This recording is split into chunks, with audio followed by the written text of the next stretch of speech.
So hopefully that's Hello. good. There we go. Awesome. Thanos, take it Hello, away. good morning.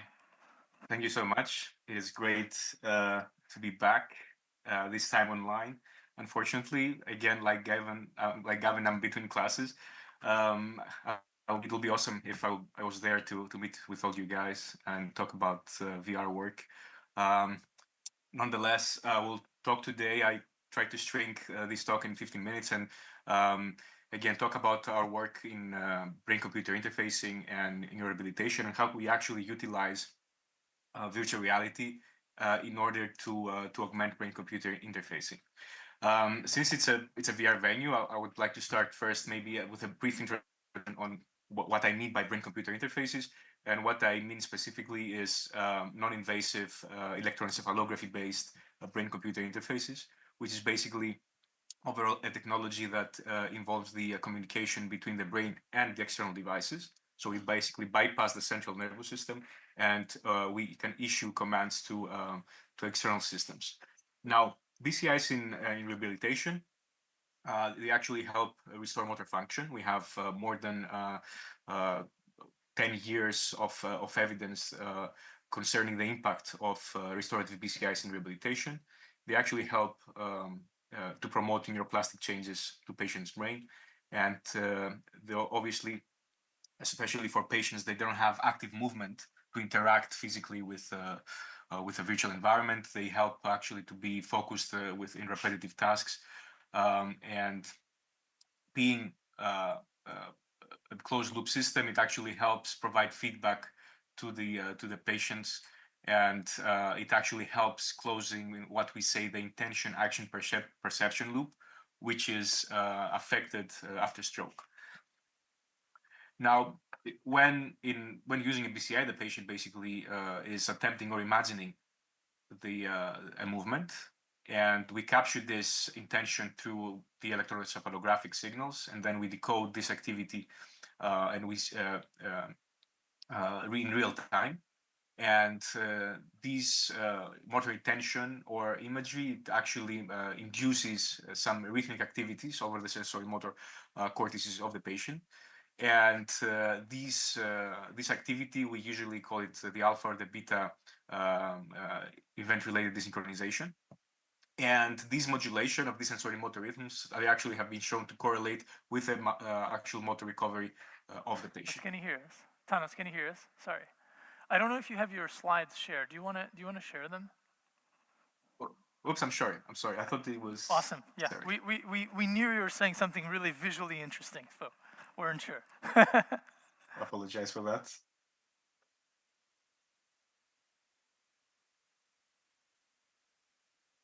Okay, can you see it now? Okay. All right.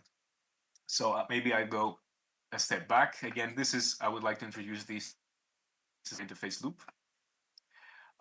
And here is where I was describing the modulation of the sensory motor rhythms and how we detect this activity and we feed it back to the system. And this closed neurofeedback loop has been actually shown by training this specific sensory motor activity to show actually, it has been shown to improve the motor recovery in patients. Now, there's a set of current limitations where we actually the training and the calibration, it requires extensive actually training and calibration to patients. So in typical cases, it might take more than a month for a patient to master the interface, to be able to control in a modest accuracy the BCI. In the latest literature review, we found that the online detection of the online performance of BCIs is around 75% for two-class classification problem in patients. Similarly, it's not different than healthy participants. And the way I see this is equally bad for both demographics. Now, patients and typically users, when using a BCI, they have this prolonged use of these BCIs and the training with a BCI and using this electroencephalographic equipment. It can be mentally exhausting, which results also in poor performance. Moreover, the feedback design that is typically used in restorative BCI is not as engaging. Then we know, like, poorly designed can usually hinder the skill acquisition. Now, our goal and what we'll be presenting here is how we can actually utilize, how we can enhance the human skill acquisition in BCI training by utilizing immersive virtual reality. So why VR is important in rehabilitation, you've heard also from the previous talks, but it's important to highlight that with VR we are able to induce this illusion of embodiment or virtual embodiment, where we try to trick the brain that the virtual body is part of the physical body, and providing these stimulations, it's a very powerful tool on inducing brain activity in the virtual environment, that it's really close and similar to the physical environment, as opposed compared to the abstract stimulations that we have in your feedback paradigm with simple bars and arrows. Now, in rehabilitation, is really important, where we actually guide the patient and provide this repetitive training, where we actually try to reduce the chances of like the malplasticity, to help the patient not to learn the wrong way, basically. So here's an example of the hand of a patient suffering from spasticity. So they don't have a volitional control of their muscles and their hand. And on the right hand side, you can the virtual representation of the hand. Well, now in VR, they can actually perform this flexion and extension movements, where they are directly controlled by the BCI, as in the physical world they weren't able to perform these tasks. Now, VR, of course, improves and increases the ecological validity, which is really important in rehabilitation, where we want to simulate tasks of the everyday life, where it's quite important because we want to transfer these skills to the real world. All of these components, we've seen that obviously they have been shown to play an important role in rehabilitation, and therefore we bring all these properties to the BCI domain. Now, we started a few years back, now almost more than 10 years, that we tried to design a new paradigm for this upper limb training using a BCI, where we try to have this sensory integration in combining the visual, auditory, and haptic feedback. We try to increase, of course, the ecological validity by having a real-world task. In this case, is rowing, training movements of the patient, and we try to have motivational mechanisms, including scores, level progression, so we can potentially increase the adherence to the task. Now, one of the first things that we saw in healthy participants is that we could actually increase their classification accuracy, the performance with the BCI, by only changing the way we stimulate them, by only introducing the VR training as opposed to non-VR training with abstract feedback. Now, we didn't change anything on the signal processing or the feature extraction methods. We only changed the way we delivered the feedback. And by introducing this embodied feedback in the first-person perspective, it really helped. Also, it reflected this change into the classification performance, which means we help the participant induce brain activity that is more clear and more distinct and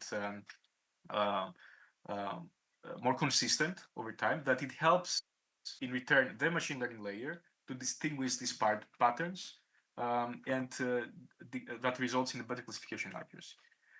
Now, in terms of the EEG activity, what is actually happening in terms of the sensory motor rhythms when we introduce the VR feedback, we've been able to see, and this is the work of my student Diogo, that by actually using the head-mounted VR for delivering the training, including the haptic feedback, results to we can induce a stronger sensory motor patterns. That is not only this happens in all VRs and in all cases where we deliver the feedback in a first-person perspective with a virtual body. And here you can see compared to, I don't have a laser pointer, but compared to the on the left, the abstract feedback, the VR feedback is closer to the actual motor execution, the activity of the brain during motor execution, the one on the right. So we've been able to see that not only we can induce stronger sensory motor patterns, but they're also closer to the actual motor execution. Now we went a step further, and we wanted to see, given the limitations that we have with the EEG, we wanted to see in a higher spatial resolution what is the impact through fMRI, what is actually happening in the brain with a higher spatial resolution. And this is the work of my student Joao, where he actually compared again the abstract feedback versus the embodied feedback. It was delivered not in a head-mounted display, but it was a coil-mounted display inside the fMRI scanner. It wasn't as immersive as you can imagine as a typical head-mounted display. Nonetheless, the fact that we delivered the embodied feedback in a first-person perspective really helped the participants elicit stronger cortical activation, as we've seen through the BOLD signal.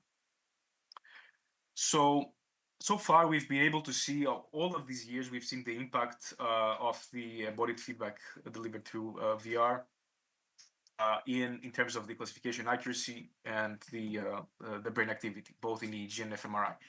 But one of our questions was, and actually this was the question of my student Katerina, where most of the studies that we've seen and most of the studies that we've performed, we assessed the sense of embodiment and after the task. So we haven't actually primed the subjects before interacting with a virtual body and doing the BCI training.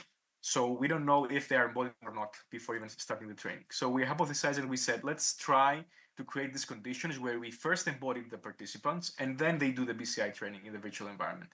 And then we recruited two groups, a group that it was actually performing an embodiment phase where we integrated all these visual proprioceptive triggers where the virtual body matched the gender and it was rendered from a first-person perspective. We had the visual motor triggers where the virtual body was moving in synchrony with their own body movements. And finally, we had the visual tactile triggers where the hand illusion was introduced through the synchronous paintbrush stroke on their dominant hand. And then the second group, about the non-embodiment group, we just reversed everything, where on terms of the visual proprioceptive triggers, we had the third-person perspective. The body movement was actually uncorrelated with the actual physical movement, and there was asynchronous paintbrush stroke on the opposite hand. After those two groups were exposed to these conditions, then they ran the typical motor imagery training in a first-person perspective and the virtual body. Now, in terms of inducing the illusion of embodiment, it was successful. So we know both groups were able, in one group we were able to embody it, and the other group we were able to disembody it from the virtual avatar. And we've seen this through the avatar embodiment questionnaire, through Peck and Gonzalez-Franco from 2021. And we actually had two studies. In the first study that was run by Katerina, we had, it was a between group analysis. But because we have this within subject variability, we wanted to actually repeat this study and increase the sample size having within subject design. And we ended up having a sample of 28 healthy participants per group. Now, our initial hypothesis was that though the group that it will be embodied in the virtual avatar will perform better in the actual BCI. Nonetheless, that wasn't the case. And what we were actually able to see in terms of the induced EEG activity of the sensory motor rhythm patterns, there were no significant differences between the two groups. So both groups were able to modulate their EEG activity equally. And lateralized the same way. And also in terms of the classification accuracy, both groups performed almost the same. So there were no significant differences in terms of the classification accuracy, which was really interesting to see. And what we hypothesized this means actually that the embodied feedback training, as we see from the previous studies, is sufficient, is enough to induce the strong and lateralized SMR patterns and group classification accuracy. So we can harness the benefits of embodied VR already during the BCI training when we stimulate the subject. And there is no prior embodiment priming phase, like a priming phase that we can embody the subject to the virtual body before they do the BCI training. So this is interesting for us and quite positive, because imagine when we want to transfer this training into the hospital environment, imagine that it will be really difficult to prime a stroke patient that they lack volitional motor activity to be embodied with a virtual avatar before starting the actual BCI training. Now I will finish maybe with a pilot that we run with a patient using our virtual reality BCI paradigm. And that involved a 4 weeks training of a patient. And before the BCI VR training, the patient, of course, was assessed through clinical scales. And we also ran fMRI brain imaging, where he actually had to perform the same task with a coil-mounted display inside the fMRI scanner. So we see the activation in a higher spatial resolution. After 4 weeks of the training, then we did the follow-up assessment, where we actually, again, we assessed for the clinical scales and the brain imaging. Now, in terms of the clinical scales, we were able to see that there was a big improvement pre and post intervention. It was above the clinically significant important scale. And this difference was actually sustained after the intervention. Now, because it was a case study, we wanted to see where this improvement in terms of the clinical scale is a Fugl-Meyer scale, it's an upper limb disability scale, is actually compared to the other studies that they used BCI groups and control groups. We've seen that it's quite high. So we've seen that we were able to induce these changes quite significantly. And nonetheless, what we see here in terms of clinical scales, it was also where we, before the actual BCI VR intervention, we see no significant activation inside the scanner, and then during, again, the same training task. As after the training, we see recruitment of the primary motor and supplementary motor areas. And this activation was also sustained during the follow-up scan. So we see that we have induced permanent changes on the patient's brain. So to wrap it up, some take-home messages on what we currently see in our research when we integrated VR in the BCI training. We've seen that by having embodied VR feedback, we were able to induce, we've seen changes in brain activity compared to the non-embodied VR conditions, the typical BCI training, in both EEG and fMRI brain signals. We've seen also differences in terms of BCI performance, this is quite interesting. It's only by changing the way that we stimulate the subject, by utilizing the very powerful properties of VR and inducing the illusions in VR, we see that we help participants induce brain activity that is more easily discriminated by the machine learning layer. We help them induce more clear features. And of course, this was also reflected in terms of the perceived user experience. There are people and patients that are more inclined on using a gamified version of their training task than doing a very simple and boring BCI neurofeedback task with just simple bars and arrows. We've seen so far that the visual integration, not only the embodied feedback, but delivering the feedback patient through visual, auditory, and haptic feedback actually yielded the best results in the BCI training. So this is the best combination that we can have in a VR setup. And finally, the embodied training in VR doesn't require prior embodiment phase. So we don't have to embody the subject to the virtual avatar before they do the BCI training.